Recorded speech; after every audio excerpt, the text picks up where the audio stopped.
ஒரு raw material நம்ம company incoming store வந்ததுல இருந்து டிஸ்பேட்ச் ஆகி வெளியே போகிறது வரலும் இருக்கிற ஒரு ப்ராசஸை நம்ம சிம்பிளாக பார்த்துடலாம். இப்போ ஒரு ரா மெட்டீரியல் நம்ம கம்பெனியில் இன்கம் ஸ்டோருக்கு வந்திருக்கு. அந்த இன்கமிங் ஸ்டோரில் என்னென்ன பண்ணுவாங்க அப்படின்னு சொல்லிடுறேன். இந்த ரா மெட்டீரியல் என்ன மெட்டீரியல்னு பார்ப்பாங்க. அதாவது எஸ்எஸ் மெட்டீரியலா, எம்எஸ் மெட்டீரியலா, பிராஸ் மெட்டீரியலா, காப்பர் மெட்டீரியலா, அலுமினியம் மெட்டீரியலா, இல்லை டைட்டான மெட்டீரியலா அப்படின்னு பார்ப்பாங்க. இது ஒரு எஸ்எஸ் மெட்டீரியல் அப்படின்னா அந்த எஸ்எஸ் மெட்டீரியலில் என்ன கிரேடு அப்படின்னு பார்ப்பாங்க. அதுக்கு அடுத்ததாக இதோடைய டயாமீட்டர் என்ன, இதோடைய லென்த் என்ன அப்படின்னு பார்ப்பாங்க. பார்த்துட்டு அதுக்கு அடுத்ததாக அவங்க ஷாப் ஃப்ளோருக்கு மூவ் பண்ணுவாங்க. ஷாப் ஃப்ளோரில் இந்த மெட்டீரியல் ரிசீவ் ஆன பிறகு இந்த மெட்டீரியல் எந்த டிராயிங்க்கு எடுத்து நம்ம பண்ண போகிறோம், எந்த காம்போனண்ட்டு பண்ண போகிறோம் இந்த மெட்டீரியலில் அப்படின்னு அந்த டிராயிங்கை எடுப்பாங்க. அந்த டிராயிங் எடுத்துகிட்டு அதில் என்ன கிரேடு கேட்டிருக்காங்க, என்ன டயாமீட்டரில் கேட்டிருக்காங்க, ஃபினிஷிங் அப்படின்னு என்ன லென்த்தில் கேட்டிருக்காங்க, என்னென்ன ஆப்ரேஷன் அதில் ஆக போகுது அப்படின்லாம் செக் பண்ணுவாங்க. எல்லாம் செக் பண்ணிட்டு ஓகே இந்த மெட்டீரியல் ஓகேனா இந்த மெட்டீரியல் மிஷின் எடுத்து லோட் பண்ணுவாங்க. இந்த மெட்டீரியல் மிஷினில் லோட் பண்ணும்போது இது போல் சின்ன சின்ன காம்போனண்ட்டாக இருக்கா அப்படின்னு பார்ப்பாங்க. இப்போ ஒரு டர்னிங் மிஷினில் ராடாக கொடுத்துருக்காங்க ரா மெட்டீரியல்னா அது அப்டேட் மேட்டு லோட் பண்ணால் அது ஆகுமா ஆகாதா அப்படின்னு பார்ப்பாங்க. சப்போஸ் அது ஆகலைன்னா அந்த பெரிய ராடை அந்த மிஷினில் எத்தனை மீட்டருக்கு போட முடியும் அப்படின்னு அவங்க தெரிஞ்சிருக்கும். அதுக்கேற்ற மாதிரி கட் பண்ணிக்குவாங்க ராடு.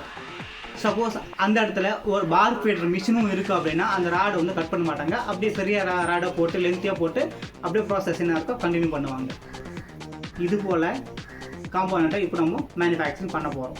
நமக்கு இது இதே போல் பார்ட் கட் பண்ணி தான் கொடுத்துருக்காங்க. அப்படின்னா நம்ம சிஎன்சி டர்னிங் மிஷினில் ஜாஸ் போர் பண்ணிடுறோம். போர் பண்ணிவிட்டு பார்ட்டை கிளாம்ப் பண்ணிடுறோம். பார்ட்டை கிளாம்ப் பண்ணியாச்சு. இப்போ இதில் என்னென்ன ஆப்ரேஷன் ஆகுதுன்னா ஜஸ்ட்டு ஓடி டர்னிங்கும், பேசிங்கும், ட்ரில்லிங்கும், போரிங்கும் பண்ண போகிறோம். இதுதான் ஆக போகுது. இப்போது நம்ம ஃபஸ்ட்டு டர்னிங் பண்ணியாச்சு, பேசிங் பண்ணியாச்சு. அதுக்கடுத்து ட்ரில்லிங் போட்டாச்சு, போரிங் போட்டாச்சு. ஃபஸ்ட் ஆப்ரேஷனை நம்ம கம்ப்ளீட் பண்ணிட்டோம்.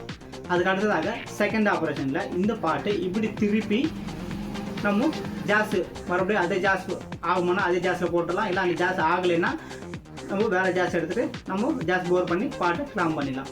கிளாம் பண்ணிவிட்டு இந்த பக்கத்தில் நம்ம ஜஸ்ட் ஒரு பேசிங் பண்ணிவிட்டு லைட்டாக இந்த கார்னரில் ஒரு சாம்பர் வச்சு பேசிங் அடிச்சிட்டோம்னா பார்ட் முடிஞ்சிச்சு. ஆப்ரேஷன் கம்ப்ளீட் ஆகிடுச்சு. 2 ஆப்ரேஷனில் நம்ம இந்த பார்ட்டை கம்ப்ளீட் பண்ணிட்டோம். இந்த பார்ட் நம்ம குவாலிட்டி கிட்ட கொடுக்குறோம். அவங்க ஓடி கரெக்டாக இருக்குது, ஐடி கரெக்டாக இருக்குது, டெப்த் கரெக்டாக இருக்குது, டோட்டல் லென்த் கரெக்டாக இருக்குது அப்படின்னு குவாலிட்டி எல்லா செக்மெண்ட் எல்லாம் ஓகே இருக்குது அப்படின்னா அதுக்கு அடுத்ததாக நெக்ஸ்ட் ப்ராசஸ் பேக்கிங் அனுப்புவாங்க. பேக்கிங் அனுப்புகிற பிறகு அவங்க இது வாஷிங் பண்ணுறவங்க.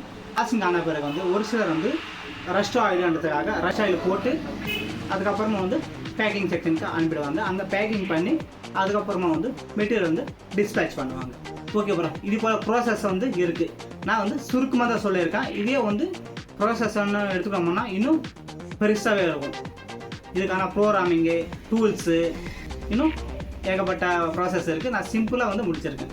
ஓகே ப்ரோ, இது போல் ஒரு கான்செப்டில் தான் நம்ம இண்டஸ்ட்ரீஸில் நடக்குது.